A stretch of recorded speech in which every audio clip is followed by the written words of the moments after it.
Hey, all praise unto Yahweh Shimi Al Shai, double honors to the apostles of GMS, and your brothers that be pushing this truth and sincerity throughout the four corners of the earth. It's going to be a relatively short video regarding the war that's being waged on cash. I'm pretty sure some brothers have done some videos in the past or currently on the same subject. But pretty much throughout these different countries, you got what you know as pretty much a war on cash.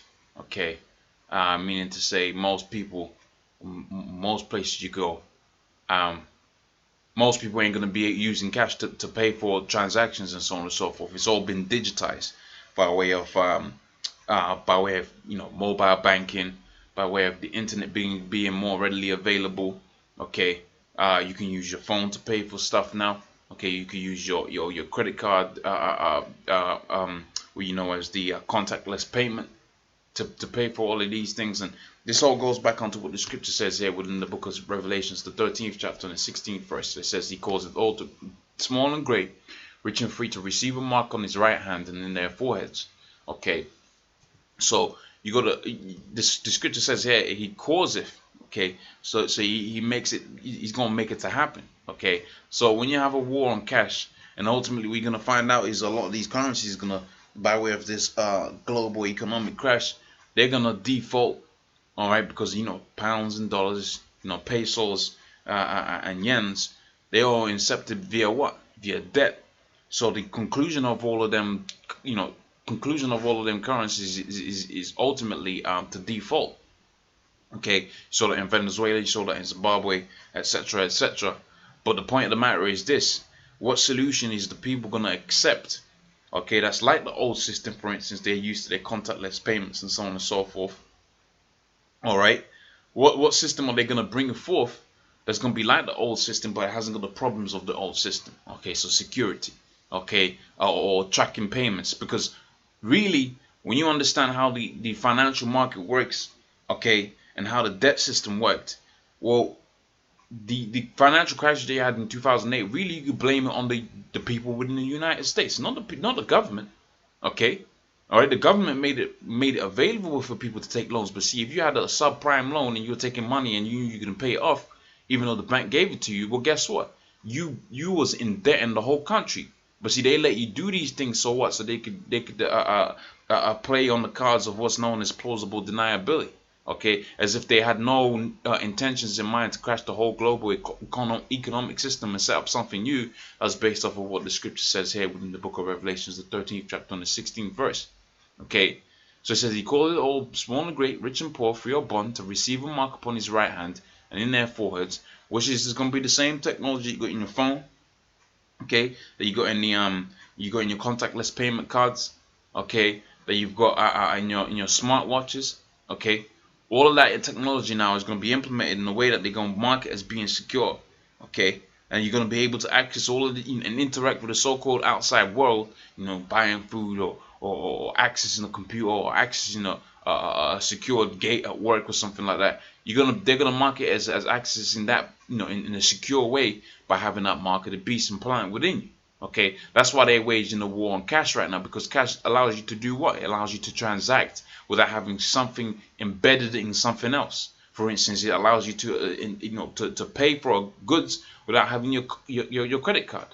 Okay, if you got if gas is, you're gonna pay for some gas for your car, for instance, and the gas costs you 40 quid, okay, or $40, okay, and you got $50 in your back pocket, and you're gonna use that cash. Well, guess what? You've now done what's known as an untraceable transaction for the most part.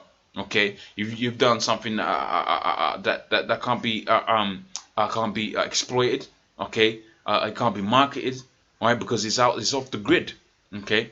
It can't be monitored. It's off the grid. But see, when you use the card and so on and so forth, you can monitor it. But more importantly, you can ration it. Okay, of which the brother, GMS Fear the Most High Required Crime, he went into a video regarding that with the smart homes that they're setting up. Okay, so it says that no man might buy or sell, save he had that mark, right, or the name of the beast or his number. Okay, so that's why you got this war against cash. Okay, so I'm gonna read this from Forbes. This was posted on March the 1st, 2016, so a little while ago.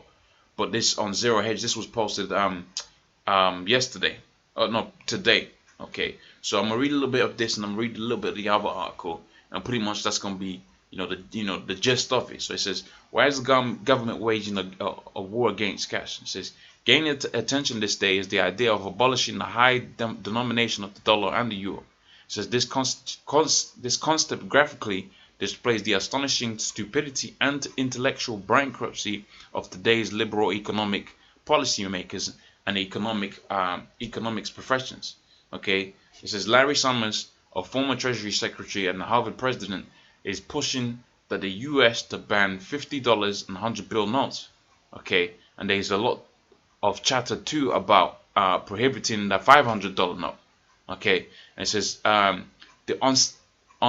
unsustainable, I believe that's how you pronounce that word, reason is to help it fight against terrorism, bribers, drug dealers, and tax evaders. So like I said before, they're gonna market it as a more secure means of transacting with people. Okay, all right, by making it more convenient for these bad guys, quote unquote, to move around. And really, I say quote unquote because it's seen as a problem because Esau can't take a cut out of that. He can't monitor those transactions. He can't take a chunk out of that. Okay, if you're making money on the side, all right, and you got a job where you get taxed, whatever, and you got some money coming in on the side, well, Esau can't take his cut from that. Okay, but if you got a system where you've got a RFID chip implanted within you, every transaction is monitored. What Esau's gonna take, he's gonna take a cut out of everything, man. Okay, it's all about control. Okay, it's all about obtaining the birthright, as spoken about within the book of Genesis, the 27th chapter. Okay, where if the elder was going to serve the younger, and the younger was going to have it to where the whole earth was for an inheritance. All right, all the resources was for an inheritance, but by getting rid of cash. Okay, and first it started off with what? With gold and silver and the bar system. Well, they got rid of that, and they gave you a debt system. Okay, which by way of the scriptures, that made you a slave unto what? The elite banking families, because all these different people are indebted unto the elite banking families through their governments, because they have governments. When they go into debt, they borrow off who? The elite banking families. When they go to war, who do they borrow off? They borrow off the elite banking families. Okay, on the promise that the people of this country, country A or country B, is gonna work a certain amount of time, and you're gonna get this resources in return because these people gonna work a certain amount of time for you, or certain fulfill certain duties for you. So you're all by way of that, you're all slaves unto the elite banking families, man. Okay, but here's the thing: you can damn near live outside, somewhat outside of the system by what? By having cash. By having a gold and silver, okay, things that are of somewhat tangible, because currencies are somewhat tangible. You can put it in your pocket, okay, but something that's digitized, that's intangible, okay, that's intangible, and it can be controlled, it could be manipulated, okay, it could be tracked, monitored, okay, all of that good stuff, okay, and it says there.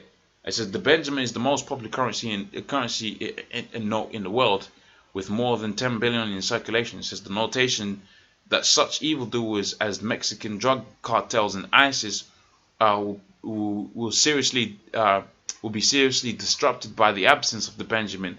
Okay, these sacks of cash are too heavy now. It says let's surrender. All right, it's so comical that one has to wonder if someone's yet al I forget what that means now. I think and the rest or something like that. It says are auditioning to write gags for the Saturday Night Live. So they're making mockery of it. But see, when we jump forward now into the modern day times, okay, a couple of months later, you got this now. So it says war on cash intensifies. Okay, Citibanks to stop accepting cash at branches. Okay, so it says less than a week after India's surprise move to scrap its highest denominating cash notes, okay, another front in the war on cash has intensified, and now this time is in Australia.